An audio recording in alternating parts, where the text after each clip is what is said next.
اے سی والا کمرہ، اے سی والا گھر، اے سی والی گاڑی، گھر سے نکل کے اے سی والی گاڑی میں بیٹھ کے اے سی والے آفس میں پہنچ جانا، پھر آفس میں اے سی والے آفس میں سے نکل کے پھر گاڑی میں بیٹھ کے پھر گھر پہنچ جانا۔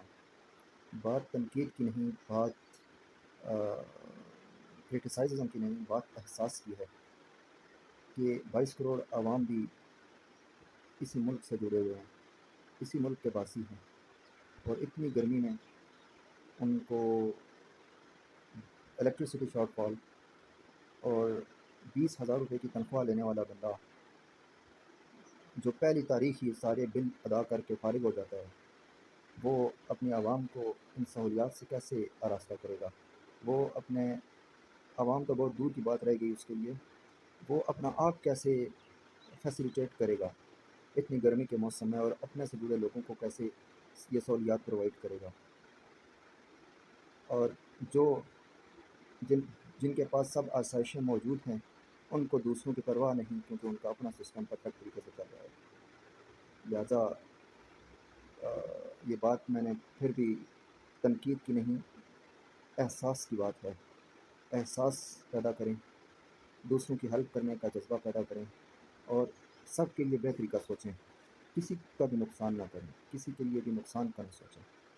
اور بحیثیت قوم ہمیں آگے بڑھنے کے لیے بھی یونائٹڈ ہو کر ہی چلا جا سکتا ہے، اور آپس کی لڑائی اور تفرقے سے بچیں، آپس کے اختلافات کو قومی مفادات پر ترجیح نہ دیں، آپس کے اختلافات کو یا اپنی پرسنل ایگو کو قومی مفادات پر ترجیح نہ دیں۔ اٹ مینس کہ ایک فائدہ ہو سکتا ہے اگر نیشن کا، اگر 22 کروڑ عوام اس فائدے سے ایکوموڈیٹ ہو سکتی ہیں، تو کسی ایک انسان کی ضد یا غلطی یا حماقت کی وجہ سے پوری نیشن کا فائدہ نہیں روکا جانا چاہیے۔ This is called national interest. What is the best interest of nation? یہ 22 کروڑ عوام کا فائدہ ہے، جو بھی ہو، اور کوئی بھی ایسا فائدہ جو اس کنٹری کو بحیثیت کنٹری، بحیثیت پاکستان اسٹرانگ کر سکتا ہو، کسی ایک انسان کی غلطی کی وجہ سے یا چند لوگوں کی غلطی کی وجہ سے وہ فائدہ نہیں رکنا چاہیے، خواہ وہ نااہلی ہو، خواہ وہ ایگوئزم ہو، خواہ وہ اختلاف ہو، خواہ وہ کچھ بھی ہو۔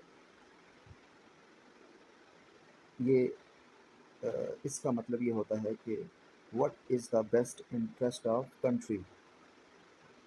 کوئی بھی فائدہ جو کنٹری سے بلانگ کرتا ہو، وہ ذاتی اناد کی نظر نہیں ہو جانا چاہیے، وہ نیشنل اور کنٹری کا انٹرسٹ ہے، نیشن اور کنٹری کا بیسٹ انٹرسٹ ہے، اس کا موو فارورڈ ہونا چاہیے ہر حال میں، اور اپنے جو ذاتی اختلافات ہیں ان کو سائڈ پہ رکھ کے ہم پیچھے کیوں رہ گئے ہیں اور دنیا کے ترقی یافتہ ممالک آگے کیوں نکل گئے؟ کہ انہوں نے ایک تو اہل لوگوں کو، ایلیجیبل لوگوں کو، ٹیلنٹڈ لوگوں کو سرو کرنے کا موقع دیا ایز اے رولنگ ایلیٹ، اور ہم نے کیا کیا؟ ہم نے جو انتہائی نالائق اور نااہل لوگ تھے ان کو بینگ اے منسٹر، سینیٹر، اور ایون سم پوسٹ کا جنرلز کو بھی پوسٹ کر دیا، اپوائنٹ کر دیا۔ اس کا نقصان کیا ہوا کہ ہم بحیثیت نیشن اور بحیثیت کنٹری ایک بیسٹ آرگنائزڈ طریقے سے موو فارورڈ نہیں ہو سکے۔ تو میں نے پہلے عرض جو بات کی ہے کہ احساس کی بات ہے، بہتری کیسے آئے گی؟ وہ احساس پیدا کرنے سے آئے گی، اچھا ہونے سے آئے گی، دوسروں کے بارے میں بیسٹ سوچنے سے آئے گی۔ ٹیک کیئر، تھینک یو، السلام علیکم۔